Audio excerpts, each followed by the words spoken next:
Ассалаумағалейкум туғандар, қалайсыздар? Назарыңыздарда қайырдан эле базар жоқ каналы. Бүгін сіздерге Арча Бешиктен туғандар жерін аянтты 8 почти 9 сотық болған үй көргөзмөкчүмүн. Үйдө жаңы салынган жакшы үй туғандар. Сіздер ал үйгө баруу үчүн Чорт Экова жана Камбарата көчөсүнүн кесилишинен бираз эле батышка карай жүрөсүздөр туғандар. Бираз жүрүп эле сол тарапка семерка кирсеңиздер эле сатылуучу үйүбүз жайгашкан Камбарата 68-дарек болуп калат туғандар.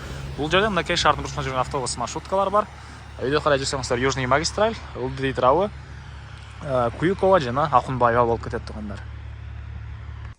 Мынакей туғандар, бул үйүздүн көчө тарабы, дареги Камбарата көчөсү. Так. 68-үй болуп калат, Арча Бешик.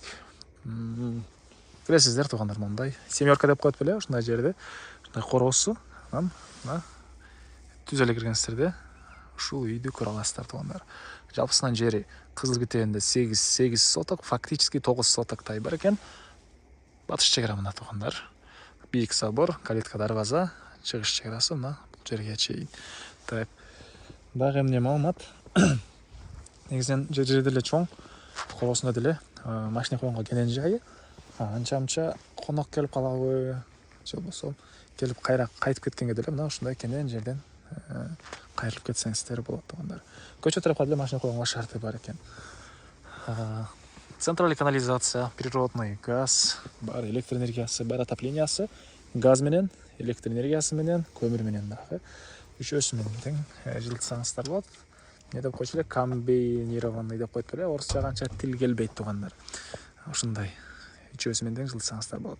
Алды тарабы мынакей зеленый зона кыласыздарбы, бак кыласыздарбы, же дагы бир хозпостройка саласыздарбы? Негизинен хозпостройка тугандар, биякта очокканасы, башкасы баары бар. Навес мынакей. Кенен алды тарабына машина койгонго жайы. Мына бул тарабына деле машина койгонго жайы. Бул жерлер мондай брусчатка тугандар. Мынакей азыр эме болуп калыптыр, мондай брусчатка.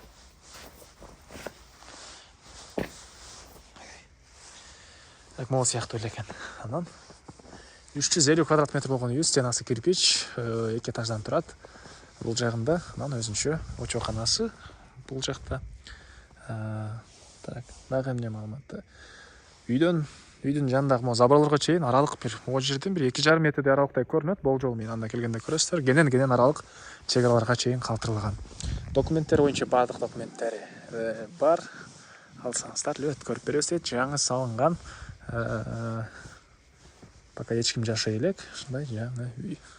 Кетип анан үй сырттарынан утеплять этилген, анан сыртынан травертин кылыныптыр. Ылдый таптар мондай натуральный таштар менен жасалган. Анан тепкиштери бул үйүздүн негизи кирүүчү эшиги туғандар.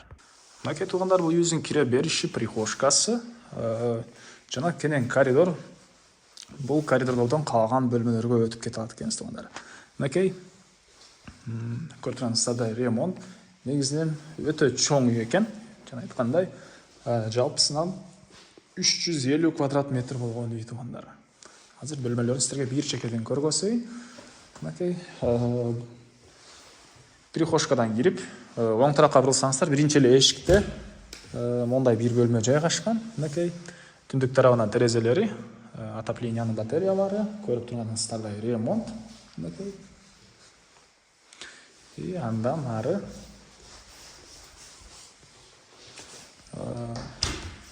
бул жакты карай кирсек, зал жайгашкан. Мынакей батыш тарабынан терезе, түндүк тарабынан терезе.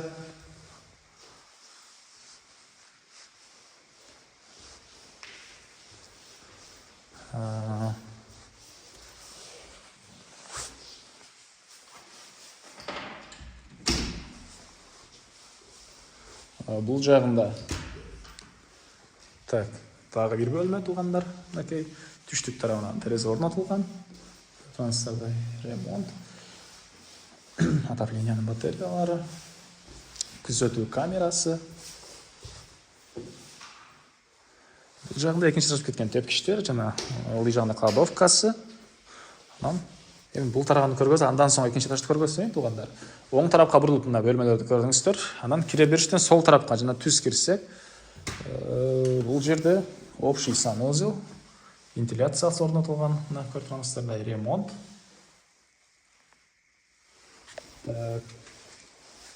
Бұл жағында да кенен коридор.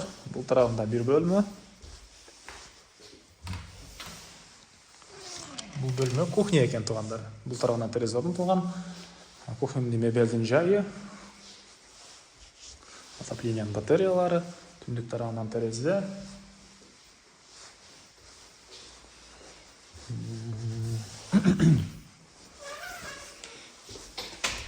Бұл жағында бұл жақтан сырттан дағы кіріп шыққанға өзінше ешік. Бұл жаққа кірсек мұндай бір шаққан бөлме екен. Шығыш тарafынан терезе орнатылып тұр. Бұл жерден туғандар отопленияның котелына дағы шығып кете аласыз. Газовый, көмір жана электр энергиясымен үчөөсүнөн тең үйдө жылытсаңыздар болот. Котелго деле сырттан өзүнчө эшик менен кирип чыккан болот. Жана бул жакта ушундай кенен бөлмөдө жайгашкан. Так.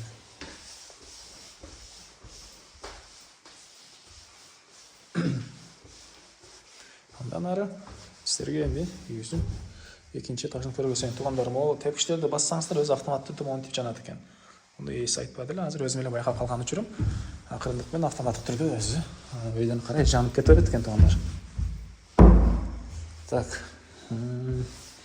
Экинчи ашып кеткен тепкичтер жана бул үйүзүн экинчи этажы туугандарыныкей. Коридор. Коридордон калган бөлмөлөргө өтүп кете алабыз туугандар. Так, шыққанда эле оң тарапта общий санузел жайгашып тур мынакей туугандар. Бул жагында болсо мондай бир бөлмө. Кабинет кылсаңыздар деле болгудай, гардероб кылсаңыздар деле болгудай. Бул жагынан короосу кенен көрүнөт. 8 соток, фактически 9 соток болгон жер участогу. Анан так, дагы эмне маалыматы? Так. Бул эмне болду экен туугандар? Жаңы ушундай эме болбой, жаңыларды. Кыскасы мен ушундай билгендер болсо жазып койсоңуздар болот туугандар. Бул тарапта мына мондай бир бөлмө. Бул тарабынан терезе. Окей. Так.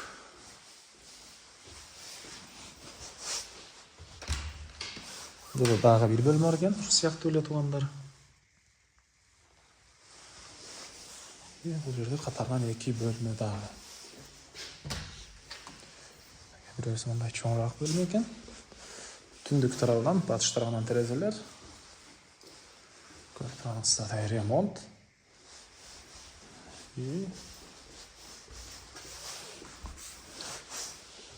Бул жагында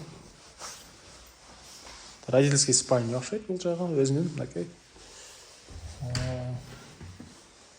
гардеробу. Санузел болуш керек. Өзүнүн санузел жана гардеробу бар экен туугандар. Так, дагы эмне маалымат, эми калган маалыматты короосуна чыгып берейин. Мына мен кайла сатылуучунун короосундамын. Так, бул жакта очоканасы.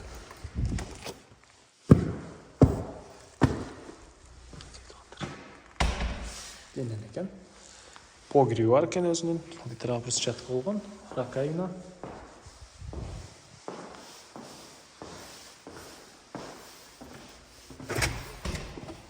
Бул жагында жана айткандай. Так, 1-2 метрдей аралык бар экен. Аралык эледе заборго чейин өзүнчө жанагы кирип чыкканга эшиги. Биринчиси бул жакта котелдун да дагы өзүнчө эшиги орнотулган, брусчатка болгон литрабы. Күзөтүү камералары. Арт тарабынан котелго кирип чыкканга эшик, анан ушул тарабынан дагы мондай душ бар экен туугандар. Бул жерде теплый пол бар. Душ жана ажатканасы. Так. Дагы эмне маалымат? Туугандар. Бул үйдүн баасы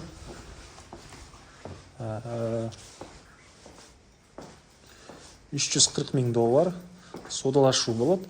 Анан обмен да каралат экен туугандар.